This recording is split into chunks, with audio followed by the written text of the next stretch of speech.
বাপ হইলো এমন একটা জিনিস ভাই, সবসময় আপনার পাশে একটা বট গাছের মতন ছায়া হয়ে থাকবো। মানে সূর্যের আলো মনে করেন, আপনার তাপমাত্রা মনে করেন মাথার ভিতরে পড়তে দিব না, এমন একটা জিনিস বাপ। আর ওই বাপ থাকাকালীনই কিছু আত্মীয় স্বজন মনে করেন এমন এমন আপনার খোঁচা মারবো, আর এমন এমন দিব আপনাকেও মনে করেন আলাদা হয়ে যেতে বাধ্য আপনারা। কিন্তু বাপ যখন থাকবো না, তখন যারা কি করতে পারবো, ওটা তো আপনার আপনারাই বেই হালাইছে যে আমরা যখন দুনিয়ায় থাকুম না, তখন আমাকে আত্মীয় স্বজনগুলো আমাকে সন্তানটি রেখে এমনি দেখবো, কোন চোখে দেখবো? আমরা থাকতেই তো ভালো চোখে দেখে না। হ্যাঁ, আমরা থাকতেই তো ভালো চোখে দেখে না।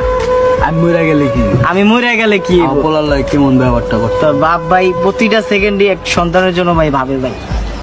তো একটা বড় ছেলের মাথায় ভাই সবসময় একটা পেন থাকে, আমার বোন আছে, আমার ভাই আছে, ছোট ভাই আছে, আমার ফ্যামিলি। আজকে নাও কালকে আমার ফ্যামিলির হাল ধরতেই হইব। কারণ বাপ কয়দিন ভাই, বাপ আজকে আছে কালকে নাই। কারণ বাপ তো আর চিরস্থায়ী ভাই, ইচ্ছা থাকবো না। সামনে তো আমারও কিছু করতে হইব। তো ভাই কর্ম কেমনে ভাই?